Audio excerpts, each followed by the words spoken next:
Hi guys, and welcome to day 9 of our 30 days wild.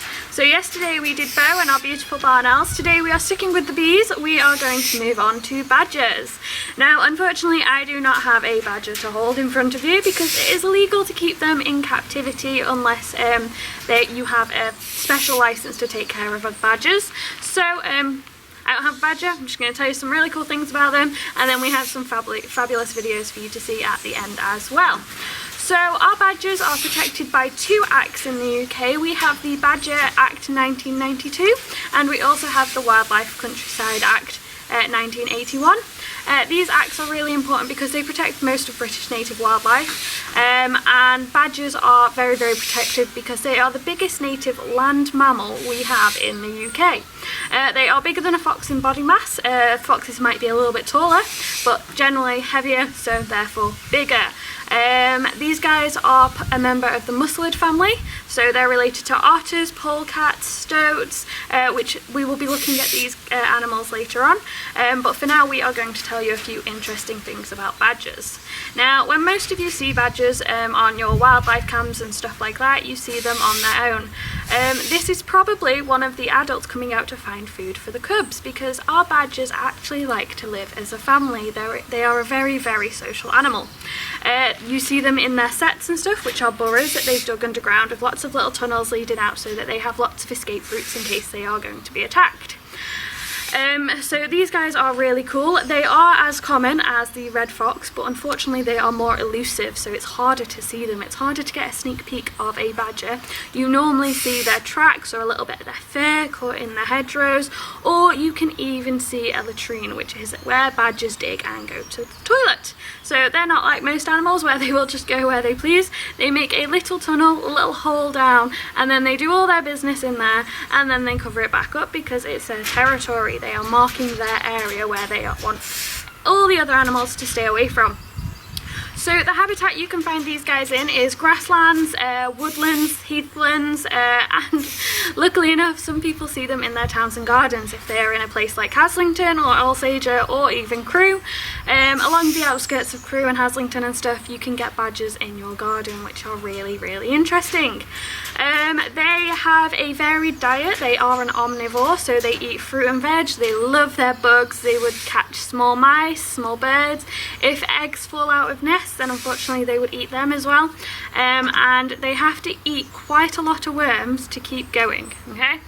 So our clan of families, they are really important of all our badgers because they take care of each other just like we do. Their cubs need to be parent reared, they need to be taken care of, and they work as a team, so it is safety in numbers. There is a hierarchy system in the badgers clan. Normally there is one male who is in charge of everything, okay? He is the boss. He tells everyone what to do. And they recognise each other through smell. So if the badger is not part of their clan, they will know by the sense of smell. So it's the way they indicate they are family. Now the hierarchy does get challenged by the younger cubs that are growing up. They want to be the dominant male, they want to be in charge. This happens sometimes, and unfortunately the dominant male normally wins because he's got most experience, but if that does happen, then the badger that was actually challenging the dominant male would be removed from the family. He would be kicked out, he would be pushed aside, and he would have to go and make his own clan.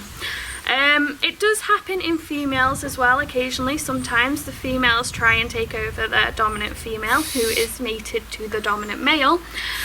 It occasionally happens, but like I said, once again, not very often, and the females don't get kicked out of the clan. The females get a little bit more leeway because they are used for breeding. Our badgers in this country, they have 2 to 3 cubs every year. They are born around January and February time, but you will not actually see badger cubs until spring, so April, May, because they need a lot of parent rearing to make them feel safe, and they need a lot of food to help them grow nice and big and strong. So that's really important. Now, a lot of people think that our badgers in this country hibernate. They do not, okay? They do what I do in the winter, and they get a little bit sleepier and a little bit lazier, and they don't come out as often, just like I do. I am a summer person, not a winter person. but you will see them. They will have to come out and look for food.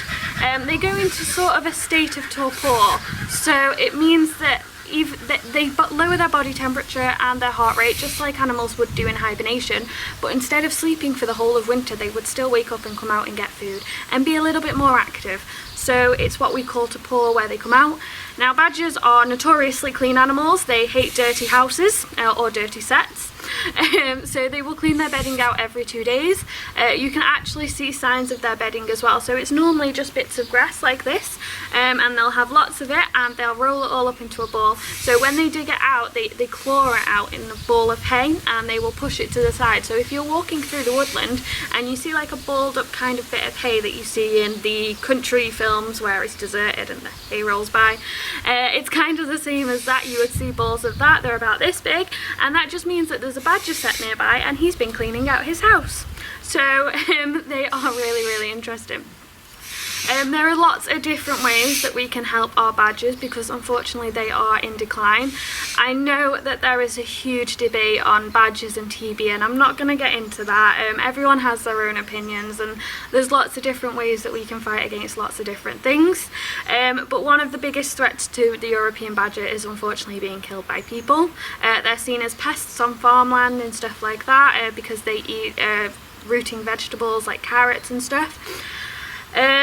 Another big issue is car accidents. Badgers get hit by cars a lot because they are nocturnal. So they are also black and white. It's really hard to see them at night time. But if you do hit a badger with your car is going to get a lot of damage as well. They are very strong and very robust animals, and they can do quite a lot of damage.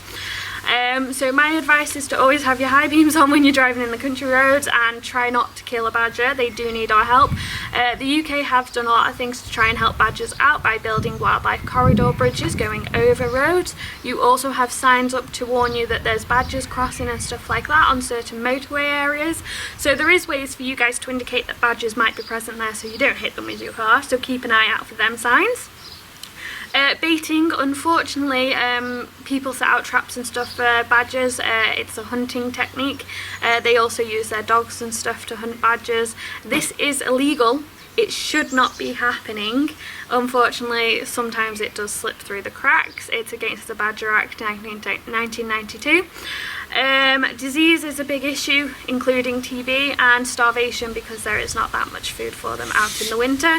When it is cold, you don't see that many wiggly worms about, you don't see that many baby birds about, so these guys are going to struggle to find their food. So thinking about all of them threats, just to let you know, over half the population of badgers born this year will not survive to next year, okay? There's just not enough food sources, not enough safety for them to actually survive their first year. Only half survive, so we want to be able to change that and help them just that little bit more. So the way you guys can help is, if you remember me talking about the hedgehogs the other day, I mentioned the Mammal Mapper app. It's actually really cool. I've been having some fun with it. I spotted a rabbit droppings the other day, so I recorded it. Okay, it's really easy to do. You literally just say what you found, you put in what you found, you take a picture of the drop-ins, and then it just records it and people can track our animals. So you can do this with your badgers as well. If you see a toilet area, if you see some fur, or if you even actually see a badger, and if you do, take a snap picture for us. We would love to see this. You can put food in your garden for them. They love fruit, they love carrots. You can even use wet cat food or dog food, but do be aware that these do attract other little critters into your garden. If you do this, I am going to warn you that badgers are very noisy eaters. We have a video here from Paige Martin. She fed her badger that comes into her garden regularly some spaghetti. So have a listen, have a fun listening to how noisy they are.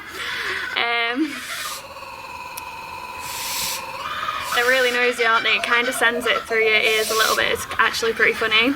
And another thing you can do is, this is really fun for you guys and the kids, and it's really educational. This is a video from Kelly Goring. She is doing 30 Days Wild in the UK, and she set up a sand pit on the ground, and animals were walking through it, and she couldn't identify the footprints with the kids. She was struggling, so she set up a wildlife cam. So this wildlife cam shows you exactly what animals she is getting in our garden. So it's really cool, it's really interesting, and it's really fun for the kids as well. It's nice to see what you're getting in your garden when you're sleeping soundly at night.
It's really impressive, isn't it? The fact that they know to like walk on the sand and stuff to get the food. They sniff it out. Their sense of smell is incredible. So guys, I don't want to tell you much else about badgers. They are really impressive animals and we do want to help them. So try and do something for them as well. Remember to put out food and remember to log what you see on the mammal mapper. So thank you very much for watching. Have a great day and join me tomorrow for our next British native animal. Thank you very much. Bye!